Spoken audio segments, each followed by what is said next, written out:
FIFA world cup വിജയിച്ച ടീമിന് trophy മാത്രമല്ല ലഭിക്കുന്നത്, കോടിക്കണക്കിന് രൂപ കൂടിയിട്ടാണ്. ശരിക്കും വേൾഡ് കപ്പ് വിന്നേഴ്സിന് എത്ര രൂപ കിട്ടുമെന്ന് അറിയാമോ? 2026 ഫിഫ വേൾഡ് കപ്പിന് ഫിഫ ഒഫീഷ്യലായിട്ട് പ്രഖ്യാപിച്ച പ്രൈസ് മണി $1 ബില്യൺ ആണ്.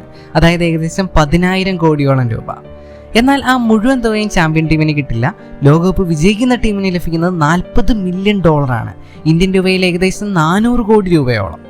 ഫൈനലിൽ തോൽക്കുന്ന റണ്ണറപ്പിന് $30 മില്യൺ ആണ്, ഏകദേശം 300 കോടി രൂപയോളം ലഭിക്കും. സെമി ഫൈനലും ക്വാർട്ടർ ഫൈനലും എത്തുന്ന ടീമുകൾക്കും കോടിക്കണക്കിന് ഡോളർ സമ്മാനമായിട്ട് ലഭിക്കുന്നുണ്ട്. ലോകകപ്പിന് യോഗ്യത നേടുന്ന ടീമുകൾക്കും ഫിഫ ക്യാഷ് പ്രൈസ് നൽകുന്നുമുണ്ട്. പക്ഷേ ഇതിനൊക്കെ അപ്പുറത്തേക്ക് ലോകകപ്പ് ജയിച്ചാൽ ആ ഒരു ടീമിന് ലഭിക്കുന്നത് ആയിരക്കണക്കിന് രൂപയുടെ വരുമാനമാണ്. അതായത് സ്പോൺസർഷിപ്പുകൾ, ജേഴ്സി വിൽപ്പന, പരസ്യ കോൺട്രാക്റ്റുകൾ, ടൂറിസം, കൂടാതെ താരങ്ങളുടെ മാർക്കറ്റ് വാല്യൂ ഇതിലൂടെ കുതിച്ചുയരും. അതിനാൽ ലോകകപ്പ് ട്രോഫിയുടെ യഥാർത്ഥ മൂല്യം എന്ന് പറയുന്നത് 400 കോടി രൂപ മാത്രമല്ല, ആയിരക്കണക്കിന് കോടി രൂപയുടെ ആഗോള ബിസിനസ് അവസരങ്ങളാണ് ആ വേൾഡ് കപ്പ് വിജയികളെ കാത്തിരിക്കുന്നത്. ഇത്തരത്തിലുള്ള വമ്പൻ പ്രൈസ് മണി അടക്കം നൽകാനായിട്ട് ഫിഫയ്ക്ക് എങ്ങനെയാണ് വേൾഡ് കപ്പിൽ നിന്ന് ക്യാഷ് ഉണ്ടാക്കുന്നതെന്നടക്കമുള്ള ഇതിൻ്റെ ഫുൾ വീഡിയോ നമ്മുടെ ചാനലിൽ അപ്ലോഡ് ചെയ്തിട്ടുണ്ട്.